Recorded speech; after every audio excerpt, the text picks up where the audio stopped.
and mind, and how they can change to assume new shapes. I ask the help of the gods, who know the trick. Change me, and let me glimpse the secret and speak, better than I know how, of the world's birthing. And the creation of all things, from the first to the very latest. Before there was water and dry land, or even heaven and earth, nature was all the same, what we call chaos. With neither sun to shed its light, nor moon to wax and wane, nor earth hung in its atmosphere of air. If there was land and sea, there was no discernible shoreline, no way to walk on the one, or swim or sail on the other. Until at last a god sparked, glowed, then shone like a beam of light to define earth and the heavens and separate water from hard ground. Once these distinctions were made and matter began to behave, the stars arrayed themselves in an array of constellations. A twinkling template of order. The seas upon which they shone quickened with fish. And the woods and meadows with game, and the air with twittering birds. Each order of creature settling into itself. A paradise it seemed, but one thing was lacking: words. And so, man was born. He was born that he might talk.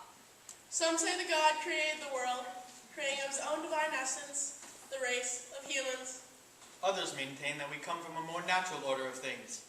But one way or another, people came, erect, standing tall, with their faces turned not to the dirt beneath their feet, but upward toward the sky, in pride, or perhaps nostalgia.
what would you do with all the money in the world?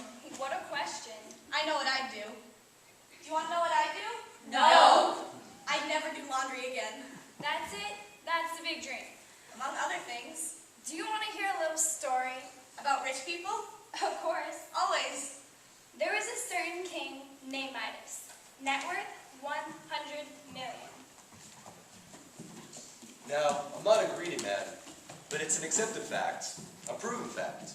The money is a good thing, a thing to be longed for, a necessary thing. And my God, I have a lot of it. It wasn't always this way with me, though. The boats, the houses by the sea, the summer cottages and the winter palaces, the soft clothes, the exotic furnishings, the food, and, honey, can you stop that now? Daddy's talking. Excuse me. The outrageous food and the 200-year-old wine. No, it wasn't always like this. I came up from poor and worked hard all my life. Still do, mind you. My father was a mining manufacturer in somewhere. I've always had a head for business, and it's always been as though everything I've touched has turned to gold. Not literally, of course. Wouldn't that be something? Turned to profit, I meant. And, sweetheart, Daddy asked you, be still. Take it inside.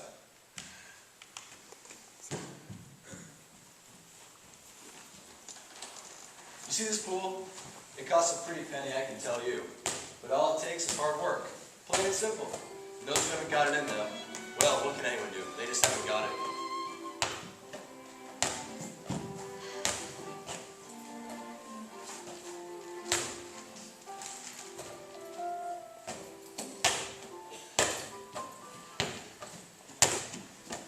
Be still, you're driving me nuts already. But you know, I never forget that I do it all for my, let's see, it's all for the, Family! Ah, yes, family, that's what it's all for. Family's the most important thing, isn't it? One's own family. I mean, not anyone else's, for God's sakes. When I get home at midnight, 7 days a week, in the moments before sleep, I realize that, what was I?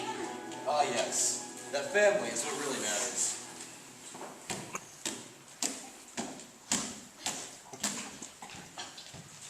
Sir, Yes, what is it? this man's been causing trouble in the town. I believe he's a vagrant, sir. Of the worst, most drunken kind. Hello, King! What should we do? Nice place. Execute him. No need, no need. In my day, I've certainly been 3 sheets to the wind. 3 sheets to the what? What the hell are you talking about, King? I'm more Well, even last week at the feast for, Let me tell you something. You know what? No, what? Let me tell you. Yes.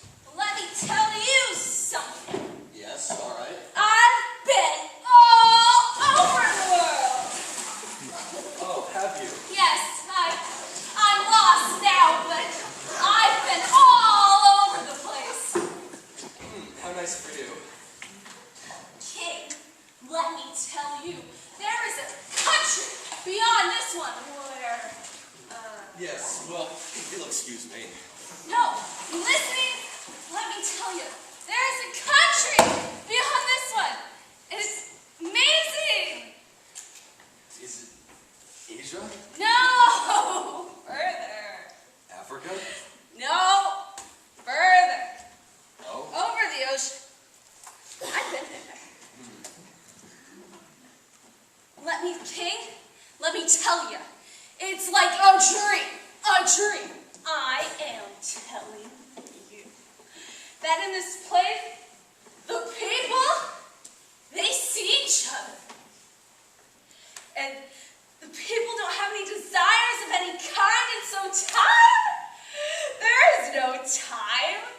Just a pretty sky above and the great moon at night with the meadows under their feet and the yellow flowers. And Thank you, this has been most entertaining. the people live forever. What? They live forever. They never die. What is it? Some herb they have? Some... Oh, no. No. Something in the air? Something we can distill? I have shooting fleets, you know, to bring in... No, it's... Yes? Is that your daughter? What? Yes, go on, get out of here. Be still for once in your life. Go on. It's, Go on. Is it an animal? Even better if it's an animal. We can breed them here. No. My God, the millions. No. Try again. Silly. It's not an animal? What is it? It's here. Some formula? You have it, the formula? No. It's here. What? And here. Oh, that, the inner life. What uselessness. Off you go. You may sleep in the cabana. Thank you.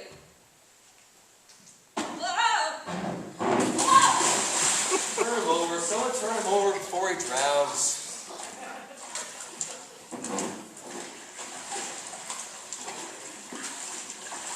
Night fell. The rosy-fingered John came back here. Midas?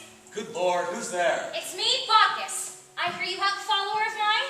A follower? Yes, Selenius. He wandered from our group as we passed close to town. I hear he's with you. Oh, the fellow in the cabana? Yes, he's all yours. You can take him. I'm grateful you didn't turn him away, Midas, and saw to it he didn't drown in his condition. I'd like to present you with a gift. A gift? A minor miracle, something to do at parties, really. Anything? Anything at all. Promise. I promise.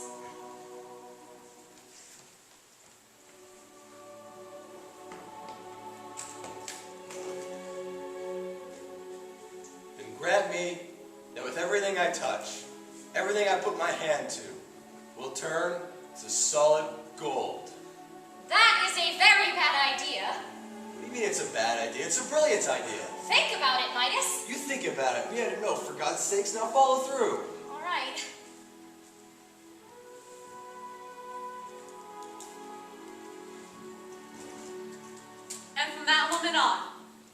everything he touched turned to solid gold. Wait a minute. Let me think where to begin.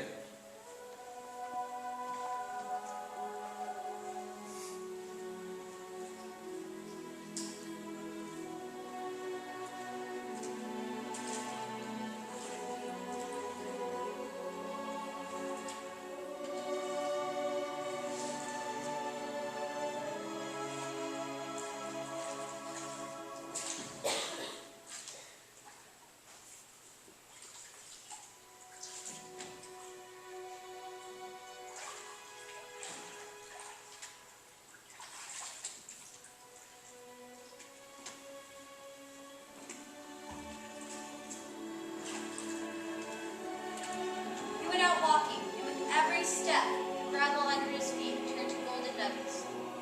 Delighted, he put his hand to branches and flowers, and he had golden branches and flowers. All day long, he experimented, almost insane with happiness, that the whole of the world could become his personal treasure. Late at night, he stumbled back into the courtyard, laden with precious gold. Papa! No!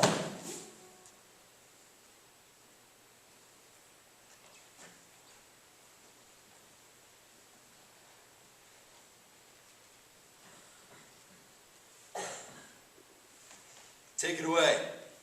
Baucis, take it away now. I can't. Yes, you can. You must. I'm sorry. Please, take it away. There is one way, Midas. What is it? Walk as far as the ends of the earth. There, you will find a pool that reflects the stars at night. Wash your hands in it, and there is a chance that everything will be restored. Was that too sad for you? A little. All right then, here's another. There once was a king named Ceyx, who had as his queen Alcyone, daughter of Aeolus, master of the winds. These two adored each other and lived in a monotony of happiness. But nothing in this world is safe. It isn't true. It is.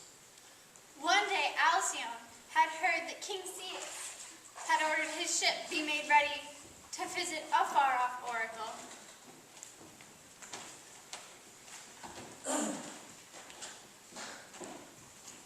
How can you leave me all alone? I'll pine in your absence. Overland is a long and arduous trip, but I'd still prefer that to a voyage by sea, which I fear, for my father's winds are wild and savage. And you think, as his son-in-law, you'll get some special treatment? Not so! Once those winds have escaped my father's cave, they're wild and beyond anyone's control. As a girl, I watched them come home, exhausted and spent. And I learned to fear them.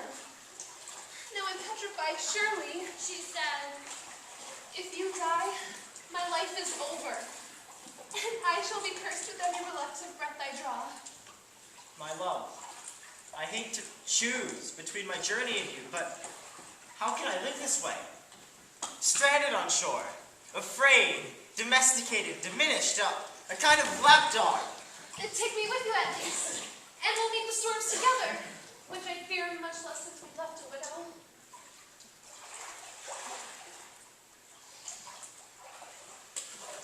In 2 months' time, I'll be back. No, I fear you won't. In 2 months' time. For that long, you can endure the trial of waiting. She was hardly consoled, but she saw she could not hold out in the face of his resolve. She allowed herself to be soothed and consented to his going. there were no more details left to be checked, no last-minute changes to make, and the men, arranged on their boats, were ready to row and go. He boarded and gave the sign, and then he turned to wave to her.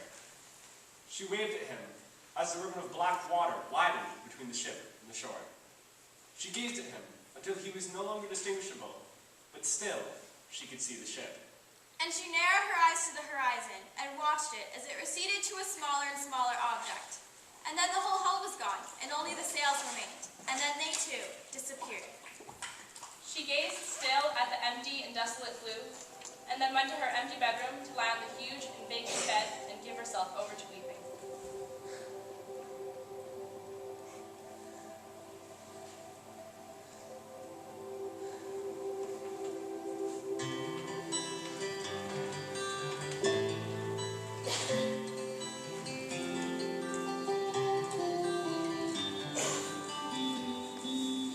My soul crashed into my body, falling into consciousness. And that's when my mind began this illusion of taking it step after step. I looked into mother's eyes.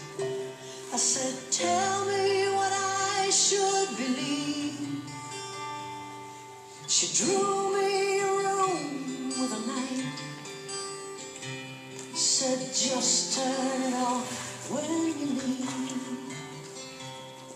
Slow, slow, this river is slow. We're all out here on our own. Row, row, gently row.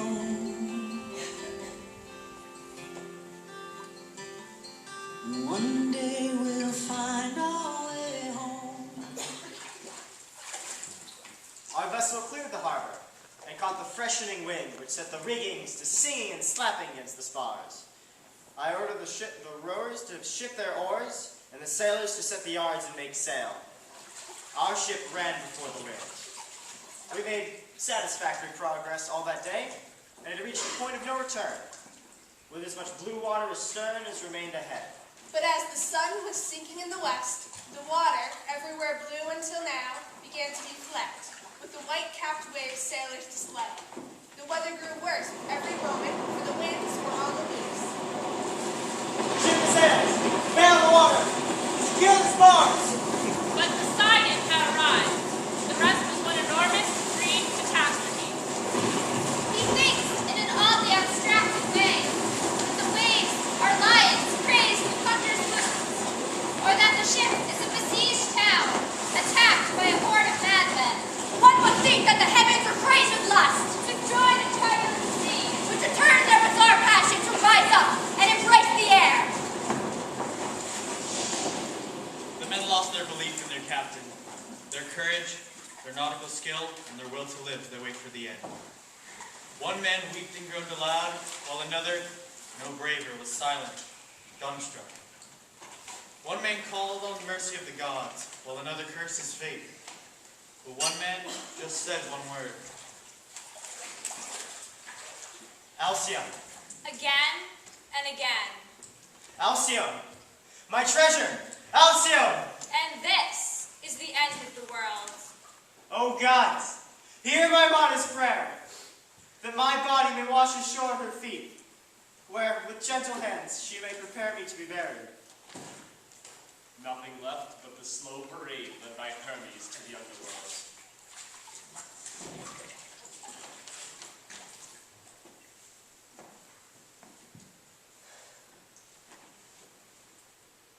One, 2, 3, 4, 15, 16, 17, 18, 98, 99, 100. 1, 2, 3, 4, 15, 16, 17, 18, 98, 99, 100.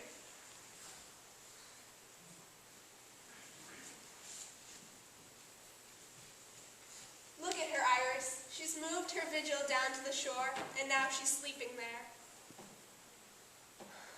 98, 99, 100. Ceyx, come home. I'm nearer now. I'm sleeping on the shore. It's not too long until you see me again. This can't go on forever. Go to the house of sleep and ask for a nighttime visitation, a dream that might show our Alcyone the sorry truth.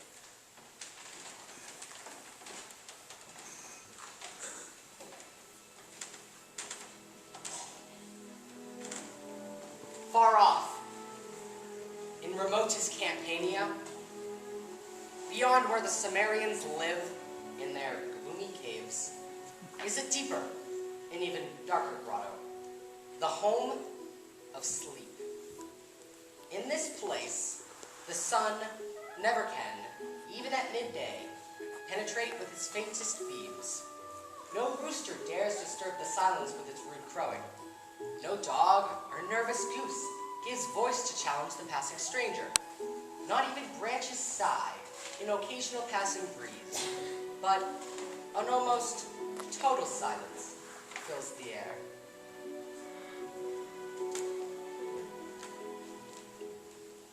At the heart of this almost painted stillness, in the huge darkened chamber, the god himself relaxes, drifting in languor.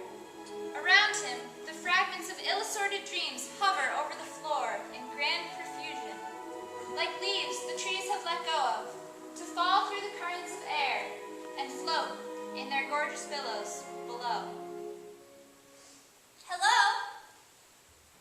Into this strange and breathless place, Iris the rainbow intrudes.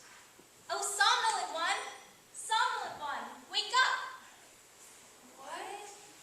Mildest of all the gods, soother of souls and healer of pain-racked and weary bodies and minds. Iris, what do you want? Devise, if you can, some form to resemble King Ceyx, and send it down in a dream to his wife, the Queen Alcyone. Let her know the news of the wreck of his ship and the death of the husband she loves so well. Sleep, do this for us, can you? Farewell.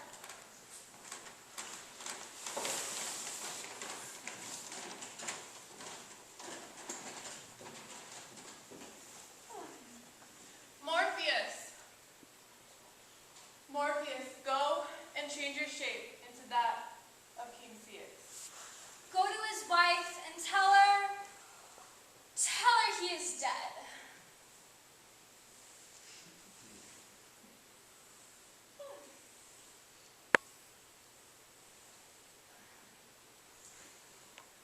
That's good.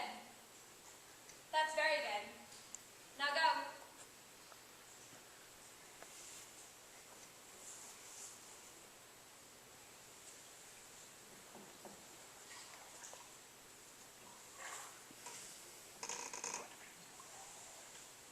Sir, you look like a seafaring man. Can you tell me, where is my husband Ceyx? Have you seen him out on the sea? When is he coming home? His ship is strong and unmistakable. Have you seen him? Sir? Do you not know me? Has death undone me so? No. Look at me. I charge you. Look at me. No, I won't. I won't. Look at me! And know your husband's ghost.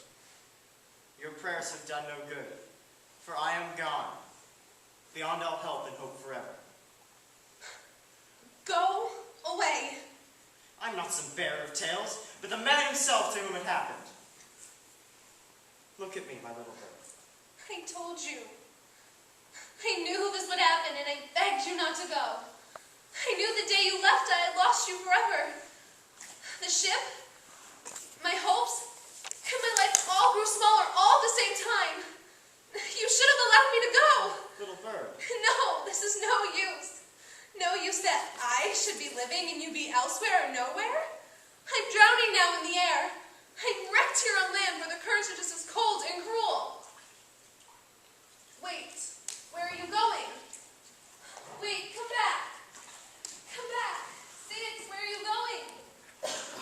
Lucina, give me my lantern. Ceyx? Where are you? He was here. He was here. All that night she searched along the shore for her drowned and dreamed husband, but she found nothing, not even footprints, only wave after wave of black water. When morning came, she narrowed her eyes to the horizon and remembered how she had looked on that other day. She remembered his last kiss, the way he turned to the ship, could not bear it, and turned again to her. What is that out there? Oh, it is a man. Alas, poor sailor, for your wife and... The gods are not altogether unkind. Some prayers are answered. Ceyx? run to him, but as she ran, crying, a strange thing happened.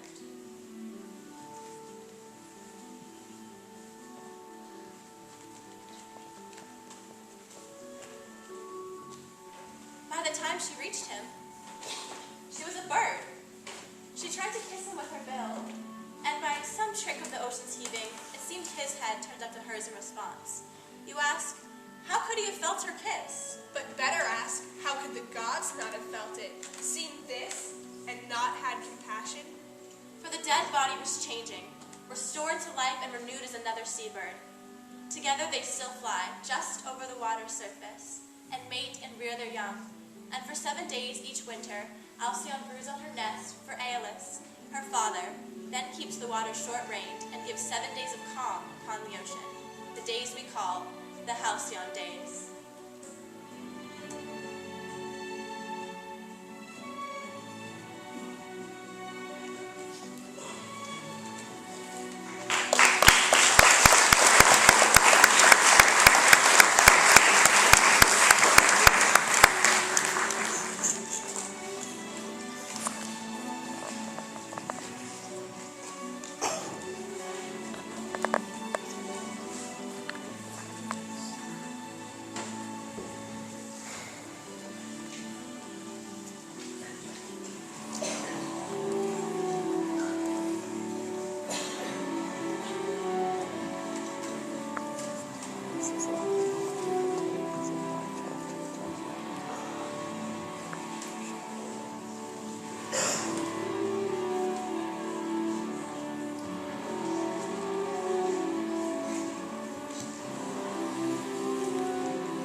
When you see a miracle like that, how can you deny the existence of the gods?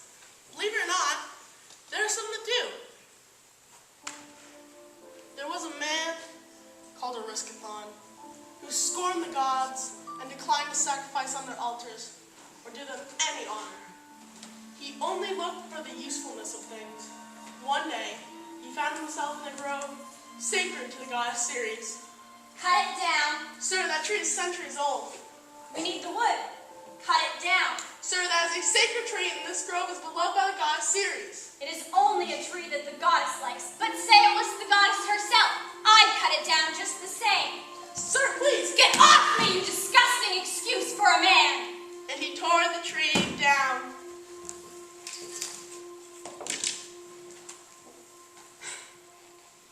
Sir, Who's that? I am the tree itself speaking.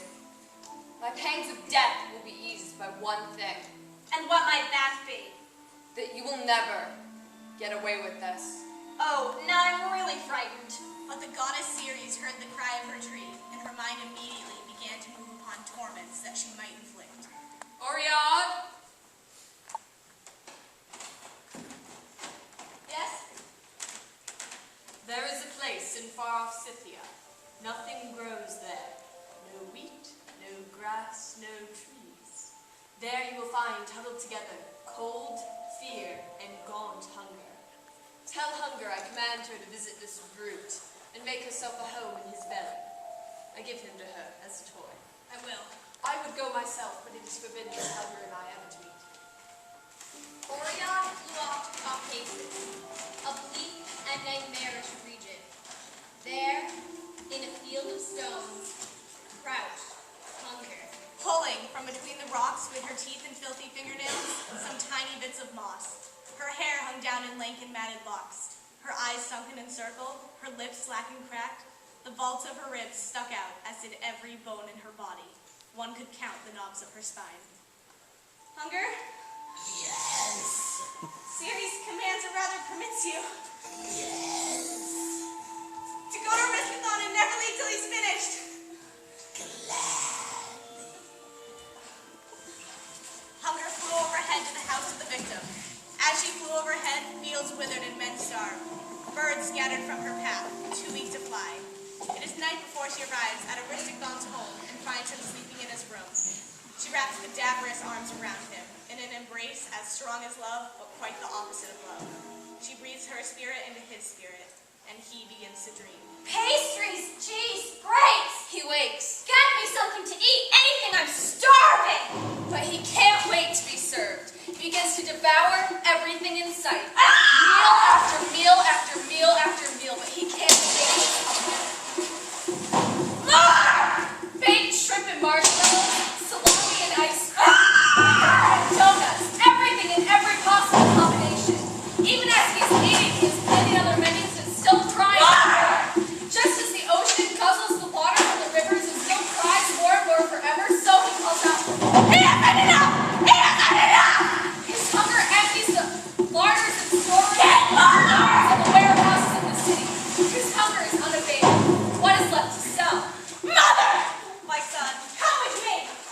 Now this part is true. Though you may not believe it, his hunger led him to sell his darling mother. She doesn't look so strong. She is! We've had her forever! Can't give you much. Just give whatever! Just give it to me! All right then. The few coins he received, he ran home to eat. Riding in a boat behind her new master, Erysichthon's mother leaned over the hull and prayed to a god she once knew. Poseidon, if you remember me, come, save me now. From the briny deep, Poseidon heard her prayer and changed her back into a little girl who used to play along the shores. The salty water licked away the years until she emerged, the one giving the gods praise. This is the sweet, unbidden praise the gods adore and do not forget. Hey, you little girl. Where's the old lady who was here a moment ago? Did she dive overboard and swim to shore? Sir, I swear by the god of the sea that no one except myself has come to the shore. And to this day, at every hour, you can still catch a glimpse of that child playing by the shore. But let us return to our king. The money he received from his mother was not enough for his hunger. It was unappeasable. You've seen such men yourself, I'm sure. Get me more! The godless are always hungry. More! Always yelling at waitresses. More! There can be only one end to such a man. He will destroy himself. Bon appetit.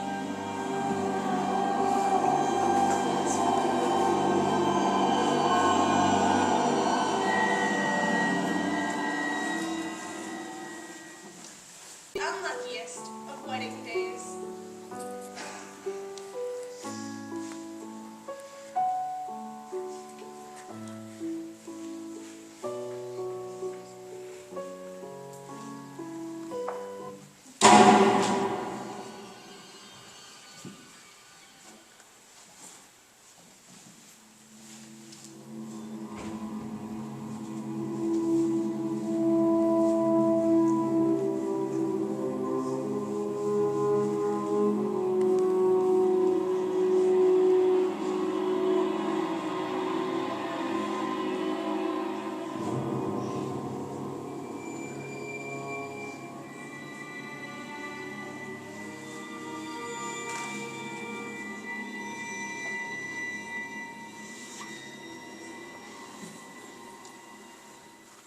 Orpheus and Eurydice, number 1, Ovid, AD 8. Orpheus, the widower bridegroom, mourned her in the upper world, but his grief was limitless. Inconsolable, desperate, he left the warmth and sweetness of our air. He dared to descend to the river Styx and crossed it to the underworld. Through that dim domain he passed, through those buried and shimmering ghosts, until he arrived at its melancholy heart and met its king. Lying with Persephone, he knelt before them, frowning in his grief.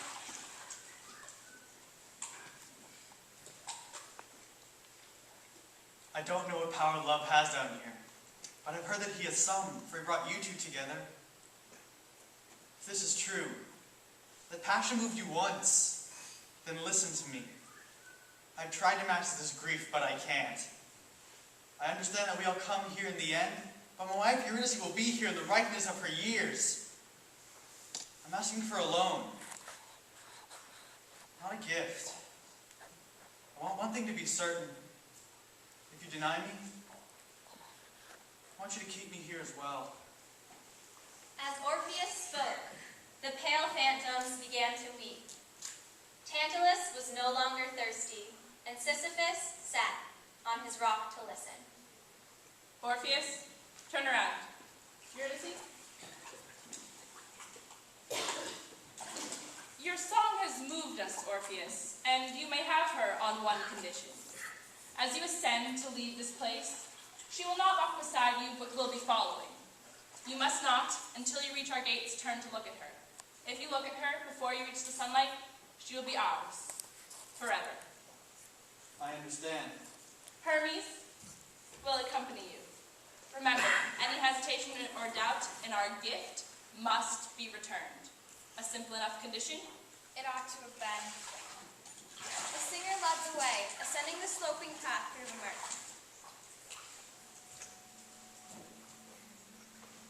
A long way they traveled. Almost all the way.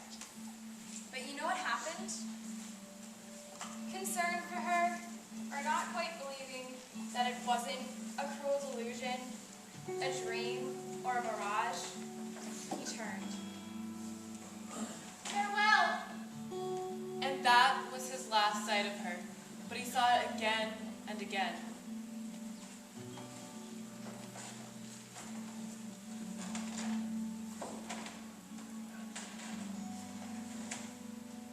Farewell.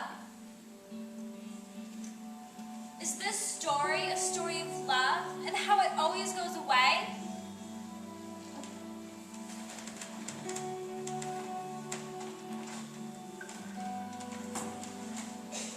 Farewell. Is this a story of how time moves in only one direction?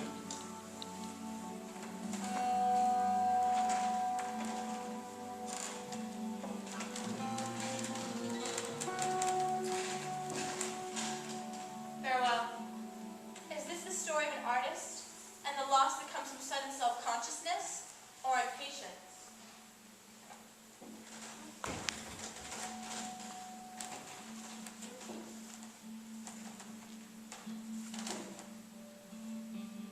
Farewell.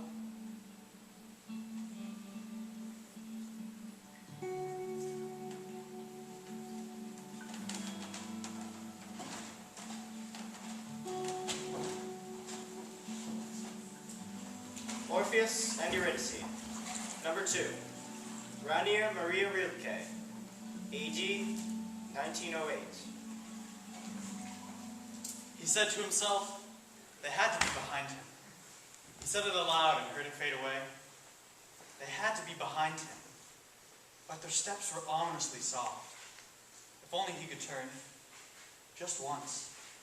But turning around would ruin this entire work, so near completion. Then he could not fail to see them, those two who followed, so softly. The god of speed and distant messages. A golden crown above his shining eyes, and a slender staff held out in front of him. And little wings fluttering at his ankles. And in front of him, barely touching it, she. A woman so loved, that from one lyre there came more lament than from all lamenting women, that of a whole world of lament arose, in which all nature reappeared. Forest and valley, road and village, field and stream and animal, and that around this lament world, even as around the other earth, a sun revolved, and a silent star-filled heaven, a lament heaven, with its own disfigured stars. So greatly was she loved. But now, she walks behind the graceful god, her steps constricted by the trailing grave clothes, uncertain, gentle, and without impatience. She was deep within herself, like a woman heavy with child, and could not see the man in front of her, or the path, ascending steeply into life, deep within herself. Being dead filled her beyond fulfillment, like a fruit suffused with its own mystery and sweetness. She was filled with her vast death, which was so new, she could not understand that it had happened. She had come into a new self and was untouchable. She had closed like young flower at nightfall, and her hands had grown so unused to the things that the god's infinitely gentle touch had hurt her, like an undesired kiss. She was no longer that woman with brown eyes who once had echoed through the poet's songs. No longer the wide couches sent an island, and that man's property no longer. She was already loosened like long hair, poured out like fallen rain, and shared with a limitless supply.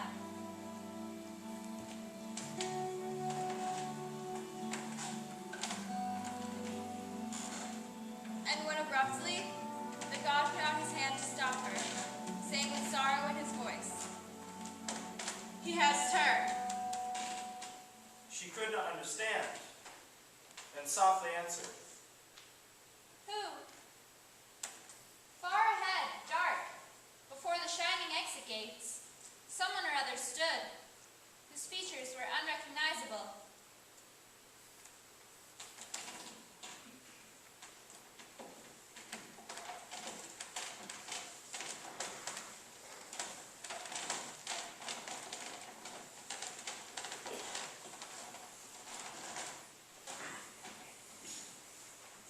He stood and saw how, on the small strip of road among the meadows, with a mournful look, the god messages slowly turned to follow a small figure already walking back along the path, her steps constricted by her trailing grave clothes. uncertain, gentle, and without impatience.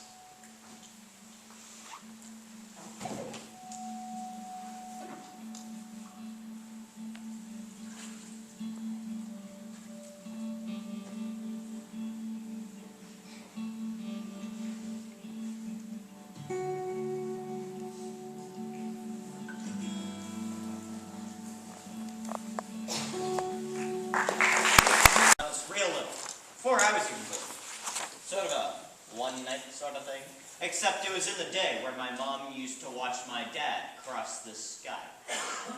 Anyway, I always knew who he was, and I'd see him pass by every day.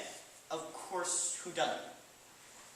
But I never really knew him, and he wasn't around, but not around. Where better might we find a more precise illustration of the dangers of premature initiation than in this ancient tale of alternating parental indulgence and neglect? I went to an expensive school, and there were a lot of kids there, but, sons of the rich and famous. So one day, this kid, Peppers, he says, son, Phaethon, blah, blah, blah. Who's your father? What does he do? And I'm like, my dad's the son.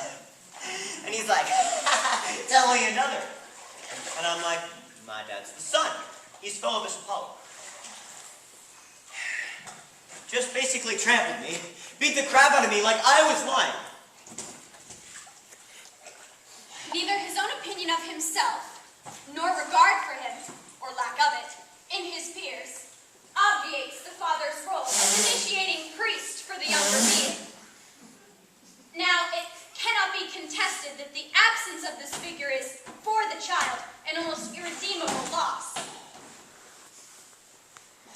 So I go home, and I say, Mom, this happened, at school. She gets all upset, crying and everything, because she still loves him, and it's an insult to her as well. And I say, well, if it's true, how come there's no proof of it? Then she gets even more upset, and she says, hear me, my child! In all his glory, our Father truly looks down upon us. By his splendor, I can tell that he is your truly begotten son.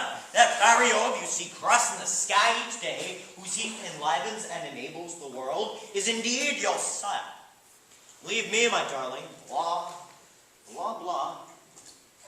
When the child matures beyond the customary even of the mother breast, he seeks to individuate beyond its enfolding gate, and so turns to the new symbols of the paternal realm, thus beginning his spiritual passions from one sphere to the next. So my mom tells me to go to the valley where my dad goes to work for her. You know, set things straight, do right by me, whatever. So I set out, and it's hot, and it's dusty, and it's a long way across Ethiopia. You know that, right? Anyway, it's part of the time I walk. Finally, I get there. The hill is steep. But this passage is never easy. At the door are my dad's secretaries, the days and the hours and the century. Tell me to pull up my pants and go on it. There he is, all shining and golden. I can't even look at him, he's so bright. You know what he says to me? He says, "My son, you're welcome." My son, you are welcome. I can't even tell you what this was. So, I told him everything. I spilled my guts. This is what he says. He says, "My son, let me grant you a favor." My son, let me grant you a favor. Whatever you ask will be yours. Whatever you ask shall be yours. And he swears to it.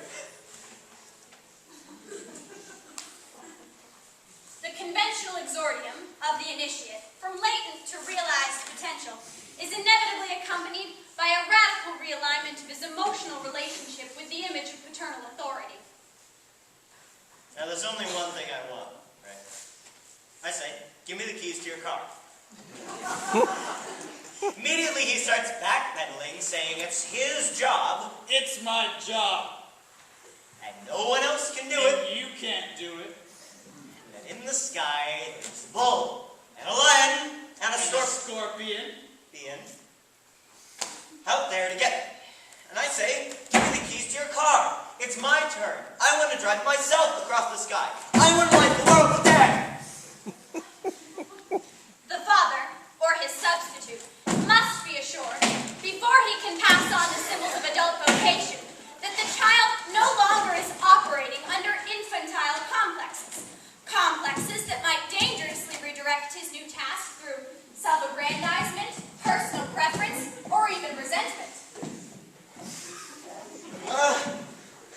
Where have you been all my life, Dad? It's my turn. Hand him over. So he hands over the reins. But he won't stop giving advice. Like, don't fly too high. Don't fly too high.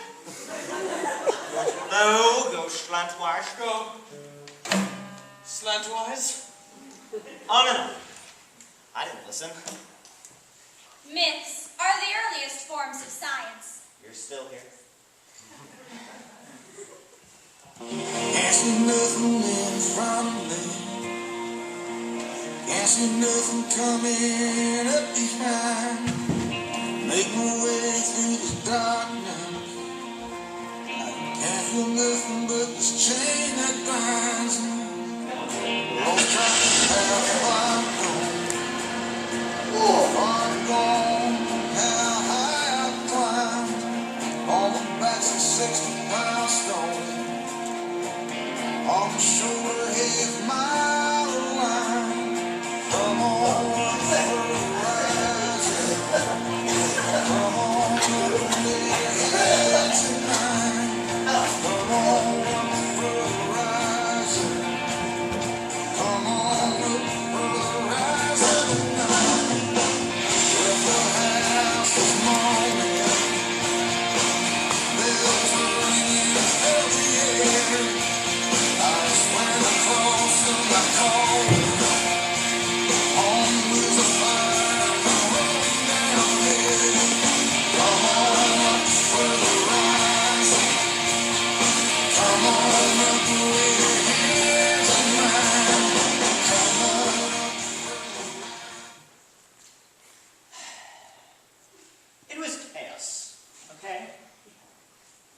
Out of control, like no one was driving.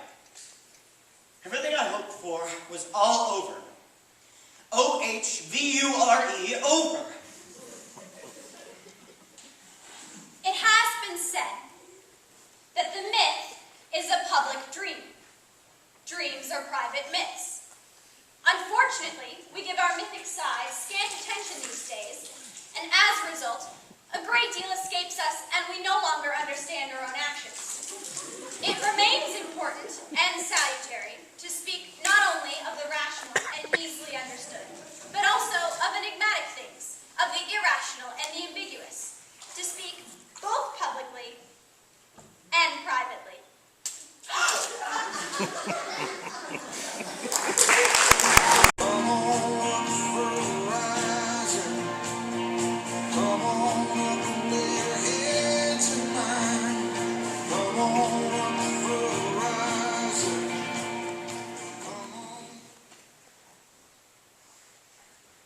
Who is this?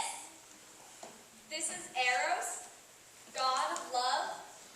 Why does he have wings? So he can move quickly from body to body.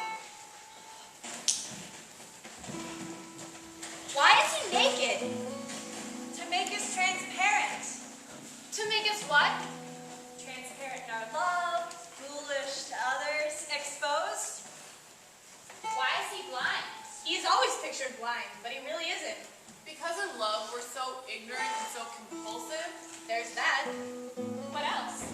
He's blind to show how he takes away our ordinary vision, our mistaken vision, that depends on the appearance of things. Who's this coming down the stairs? Her name is Psyche. Psyche?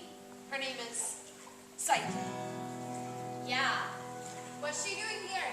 Well, she's married to the god, but she's never seen him. Why is that? He forbids it.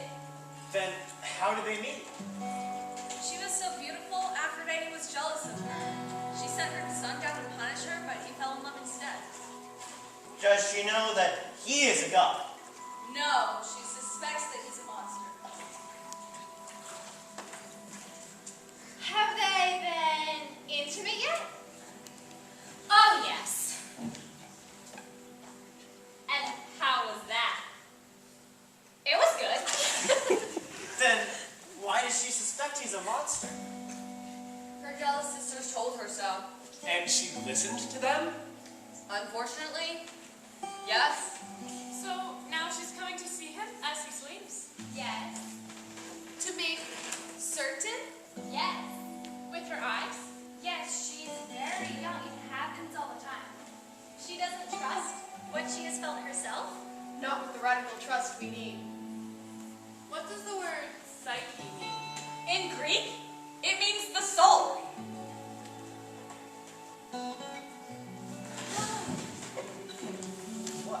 What's going to happen to her now? She's going to suffer.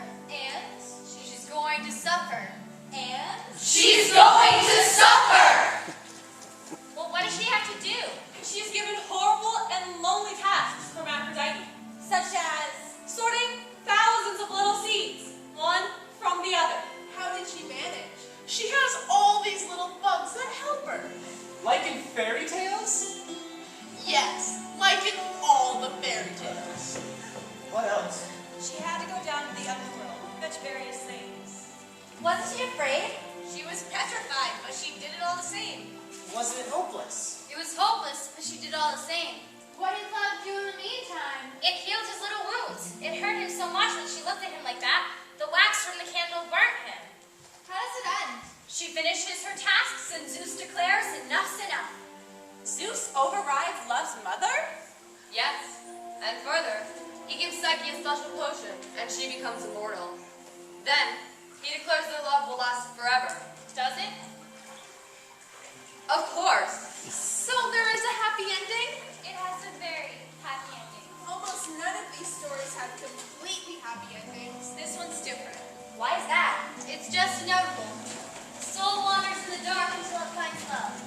So, wherever our love goes, there we find our soul. Does it always happen? If we're lucky, and if we let ourselves be blind, Instead of watching out, Instead of always watching out.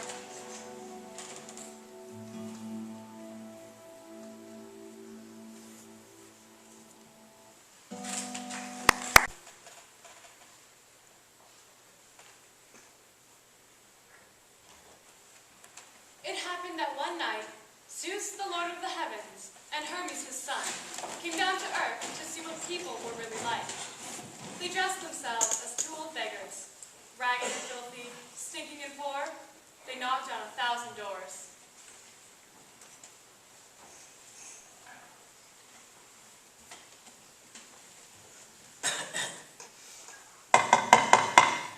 Excuse me, sir. Do you have any spare? Get out of here! Get the hell out of here! I work hard for my money! And 1,000 doors were slammed on them.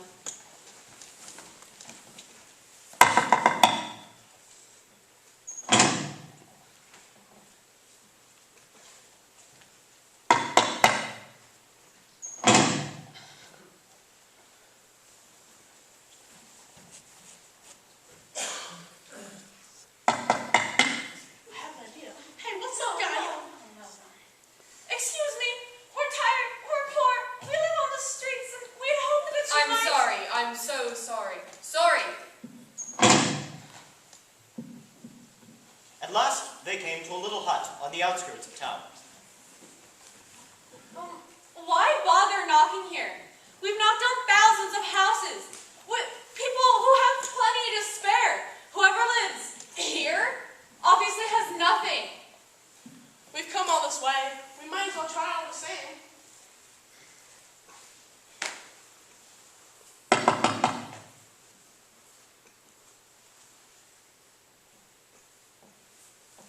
This is hopeless. Let's just go home.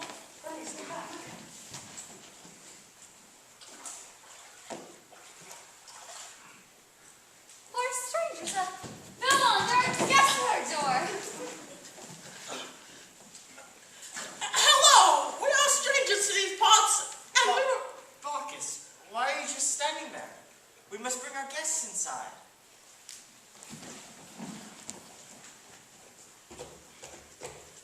Do you know us? Yes? You do? Of course. Then who are we? Why, you are the children of God. Come in. Come in. The two immortals, satisfied that their disguises had not been seen through, entered the house, lowering their heads to fit through the door. No. Go to the floor, sit on chairs as civil people do. Philemon ran to get another chair. And Baucis fetched 2 pieces of cloth to pad them so the strangers might rest easy. Philemon set out the embroidered cloth they saved for feast days. Baucis saw that one of the chairs was short and propped it up with a shard of cloth. She set out a plate of olives, black ones and green, and a saucer of cherry plums. Then there were cabbages and some roasted eggs. For dessert, there were nuts, figs, dates, and plums. And a basket of ripe apples. Do you remember how apples smell? And in a show of modest pride, a bit of honeycomb for sweetness.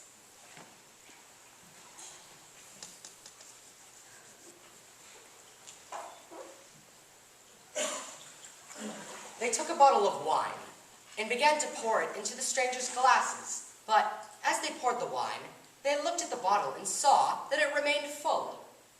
And then they knew. Oh, mercy! Mercy! But you are divine, and we've served you such a simple meal. Baucis, go kill the goose! No! You've done enough. More than your nasty neighbors thought to do.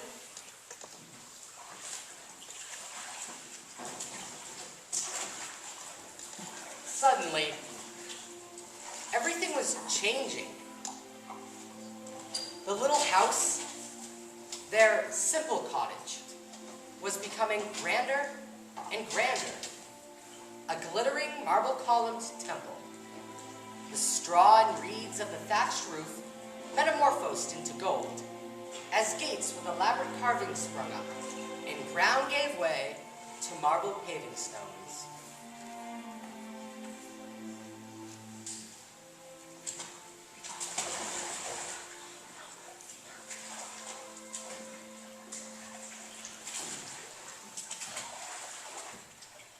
Old man, old woman, ask of us us what you will.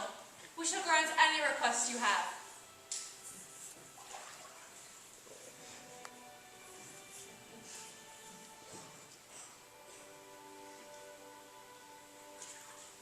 Having spent all our lives together, we ask that you allow us to die at the same moment. I would hate to see my wife's grave, or see her weep at my own. The gods granted their wish. Arrived at an old age together, the two stood before once their modest doorway, and was now the grandiose facade. Baucis looked to her husband and saw that he was beginning to grow leaves, and he too noticed that she was putting forth leaves and bark. They were turning into trees. They looked at each other, held each other close, and whispered, before the bark closed over their mouths, Farewell. Walking down the street at night, when you're all alone, you can still hear, stirring in the intermingled branches of the trees above, the ardent prayer of Baucis and Philemon. They whisper, Let me die, Let me die, the moment my love dies. They whisper, Let me not outlive my Let own me not outlive the capacity to love. they whisper, Let me die still loving. Let me die, still loving, and so never die.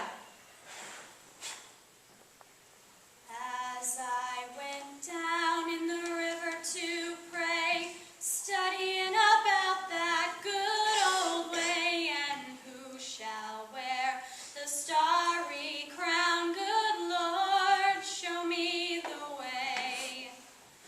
Oh, sisters, let's go down, come on down. Oh, sisters, let's go down in the river to pray. As I went down in the river to pray, studying about that good old way, and who shall wear the robe and crown, good Lord, show me the way. Oh, brothers, let's go down, come on down. Oh, brothers, let's go down in the river to pray. As I went down in the river to pray, studying about that good old way.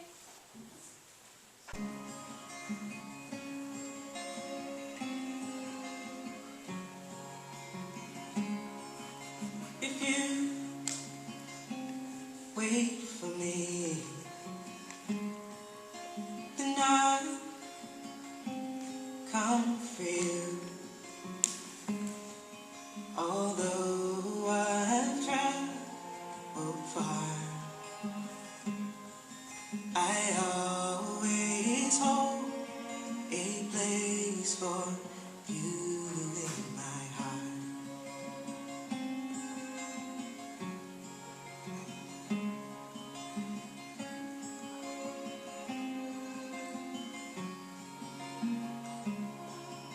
If you think of me, if you miss me once in a while, then I'll return to you. I'll return and fill that space in your heart.